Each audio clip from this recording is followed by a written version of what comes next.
Fala pessoal, tudo bem com vocês? Eu espero que sim. Vou fazer um vídeo para mostrar para vocês o funcionamento do algoritmo de ordenação Bubble Sort. O nome desse algoritmo, né, traduzido para o português, é algoritmo da bolha, né? O método da bolha, o pessoal chama assim às vezes também de método em vez de algoritmo, mas esse nome, ele tem esse nome porque quando a gente está fazendo a ordenação, se você tiver um pouco de imaginação, você consegue visualizar que os valores maiores, eles parecem subir, assim, né? Tipo, aqui a gente vai ver até esse funcionamento. Ele parece que está subindo, né? E aí ele toma a posição do outro valor e ele desce. Aí ele depois sobe de novo e desce, sobe de novo e desce. E fica parecendo que a gente tem bolhas subindo na superfície de algum líquido, né? Parece bolhas. Então, de certa forma, faz bastante sentido até o nome. Não é tão sem sentido como o pessoal gosta de dizer por aí. Eu vejo bastante sentido, inclusive. A gente vai ver aqui ele funcionando de uma forma mais gráfica e com explicação bem por cima mesmo, e depois a gente vai para o código e implementar para ver se a gente entendeu como que é o funcionamento. Então a ideia é ser bem tranquilo aqui, não vou entrar em muitos detalhes de teoria nem nada, isso pode ficar para um próximo vídeo, quando a gente estiver falando especificamente de análise assintótica e todas essas coisas envolvendo a performance. Então vamos lá. Qual que é a ideia desse algoritmo? A ideia desse algoritmo, desse método, é que ele vai percorrer o array, ou o vetor, ele vai percorrer toda a sua extensão, né, de 0 até n. Aqui eu coloquei n-1, porque na última passagem a gente compara esse com esse, né, o penúltimo com o último. E nesse caso a gente já fez o que tinha que fazer, a troca, não precisa, porque quando chegar no último não tem com quem comparar, então n-1. Mas isso é só um detalhe que a gente acaba vendo depois ali no código. Então a gente percorre todo o vetor e para cada posição, né, cada posição de i, esse é o índice aqui que a gente vai estar sempre incrementando, para cada posição de i, a gente troca i, a gente compara i com i mais 1. Caso i, né, caso o valor na posição de i seja maior que o valor na posição de i mais 1, em outras palavras, nesse exato momento aqui, né, caso 2 seja maior que 8, a gente troca eles de lugar. Coloca o 8 na posição do i e o 2 na posição do i mais 1. Feito isso, ou trocando ou não, a gente incrementa o valor de i. E a gente faz o mesmo processo agora nessa posição aqui, né? Na posição que está o i.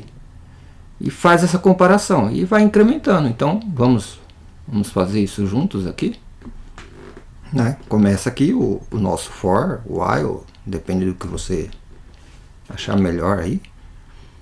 Você vai fazer a comparação, tá aqui embaixo. V, que é o nosso vetor, né? V é maior que V na posição i mais 1? Não, né? 2 não é maior que 8. Então a gente avança mais uma casa. Esse i mais 1, como ele é o mesmo valor, a gente não está avançando nada aqui, tá? É só para uma referência mesmo. Quem está sendo incrementado no for é esse i aqui só. 8 é maior que 3, ou seja, vi, que aqui atualmente ele vale 1, né? É maior do que 2, 1 mais 1? É, né? Então a gente faz a troca. E continua o avanço. 8 não é maior que 9, então a gente não faz nada, mas continua o avanço. A gente vai até o final. 9 é maior que 1.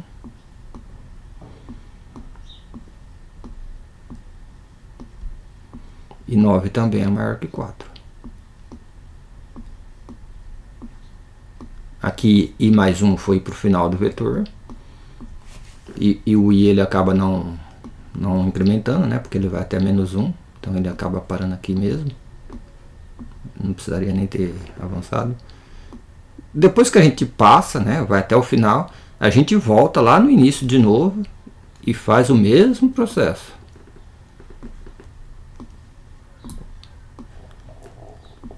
E vai. 2 é maior que 3? Não. 3 é maior que 8? Não. 8 é maior que 1? Sim. Então vai. 8 é maior que 4? E ele vai chegar aqui, não vai ter mais o que trocar, a gente vai voltar.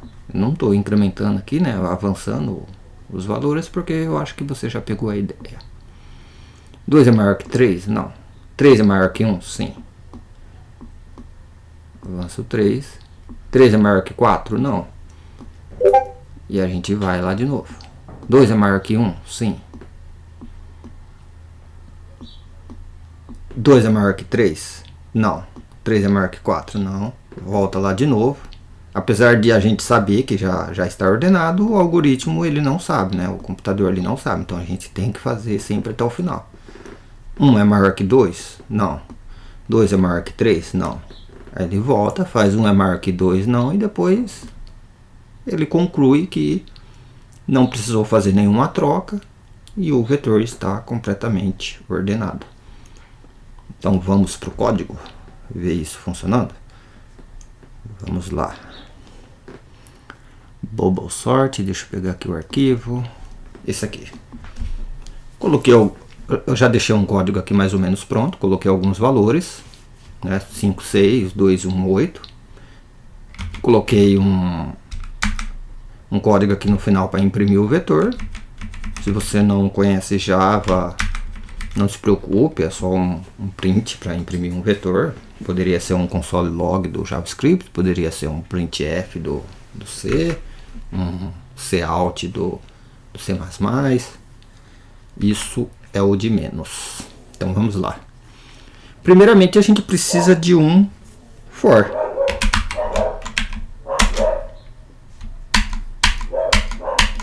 Aqui o for ele está nos dando o tamanho do vetor, vlength. E como a gente tinha combinado, ele precisa ser -1. Vamos deixar aquele código exatamente como estava lá. Se ele for maior que i mais 1. Tem um if, né?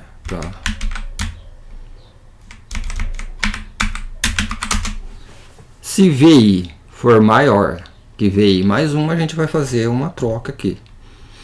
A troca, vocês devem saber, a gente precisa de uma variável temporária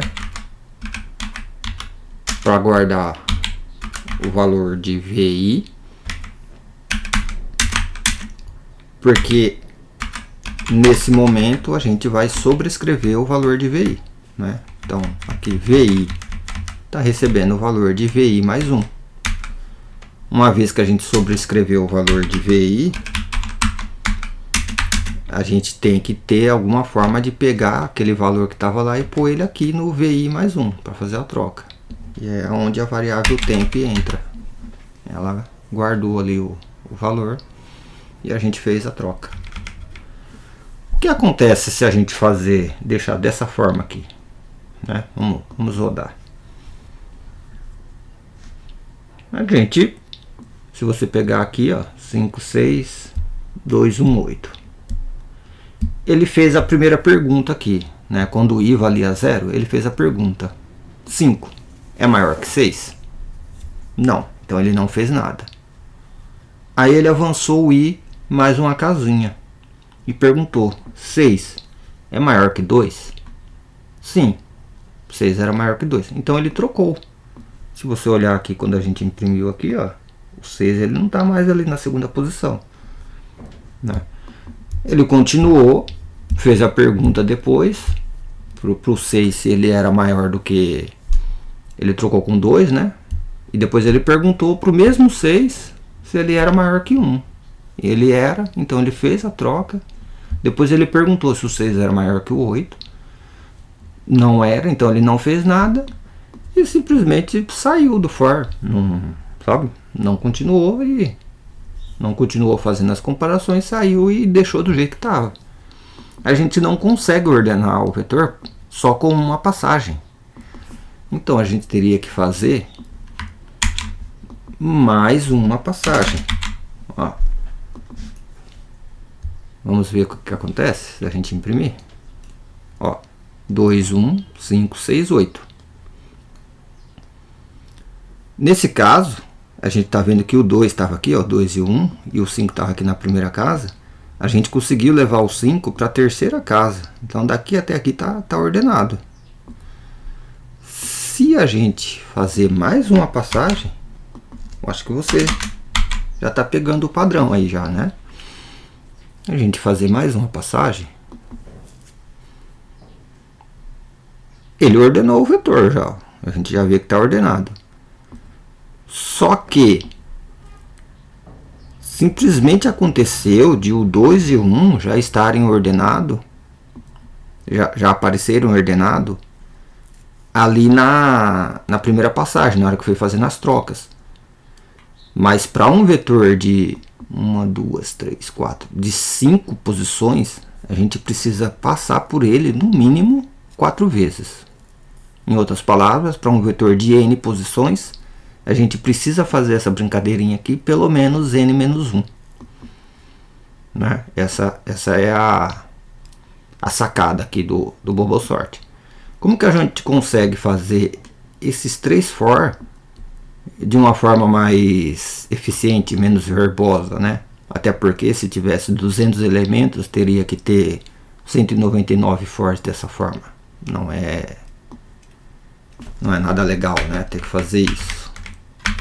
A gente faria um for aqui mais externo.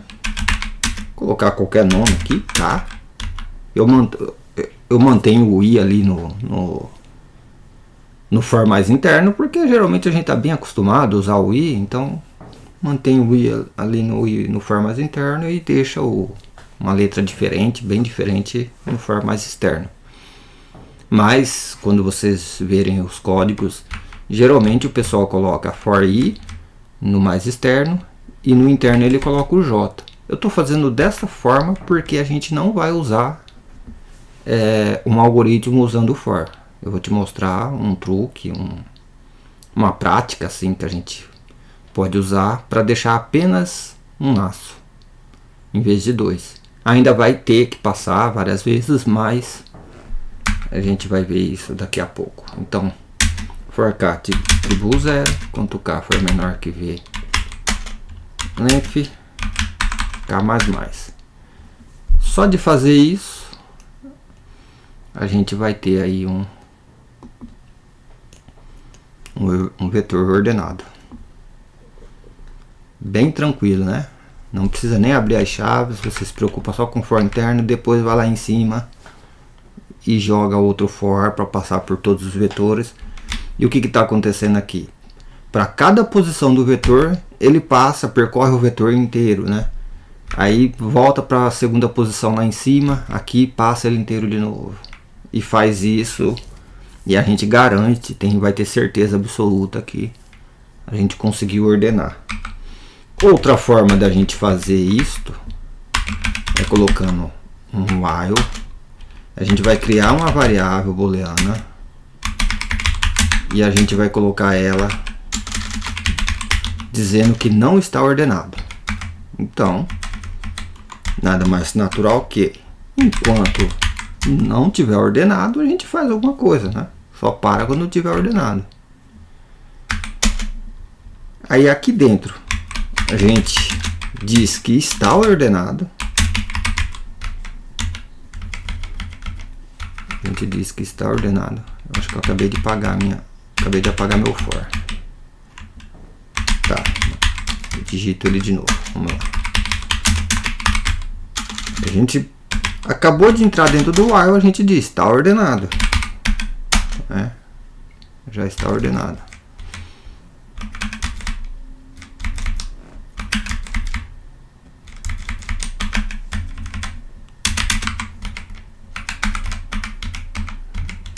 vamos só arrumar o código aqui, ficar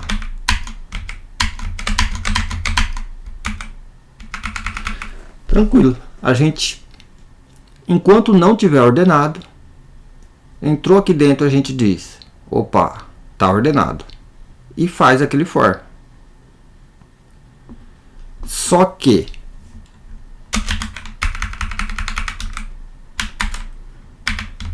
se a gente fizer alguma troca dentro desse for interno aqui, a gente vai dizer que ele não está ordenado. E por que a gente diz isso? Se a gente precisou trocar é porque tinha um valor maior antes, a gente precisou fazer uma troca. Dentro desse for a gente não tem certeza se vai precisar fazer mais, mas a gente tem certeza que fez uma. Quando que esse while externo ele vai considerar que não está ordenado? Quer dizer, que está ordenado, né? Deixa eu até colocar aqui, sorted igual false, para ficar melhor. Quando que ele vai fazer a comparação e vai entender que sorted é igual true, e ele vai sair desse laço? Quando, ao atribuir true aqui, ele passar por esse for e em nenhum momento ele atribuir false para essa variável. E quando que ele não vai atribuir false para essa variável? Quando ele não precisar fazer nenhuma troca. E o que acontece quando a gente passa por todo o vetor, desde o início até o final, comparando o valor anterior com o próximo valor, e ele nunca é maior, né? Então eu comparo a posição 0 com a posição 1, não é maior. A posição 1 com a 2 não é maior. A 3 é o padrão de um vetor ordenado, certo? Ou seja, não entrei aqui, não fiz nenhuma troca, esse vetor está ordenado, né? Ele está ali ordenado e a gente não precisa mais desse while. E isso também vai fazer a mágica de ordenar o vetor. Rodando aqui, a gente vê aqui, podemos colocar mais alguns valores aqui aleatórios. Não tem problema de colocar valores repetidos. Vamos ver com alguns valores a mais. 0, 1, 2, 3, 5, 6, 8, 10, 43, 3, 2, 3.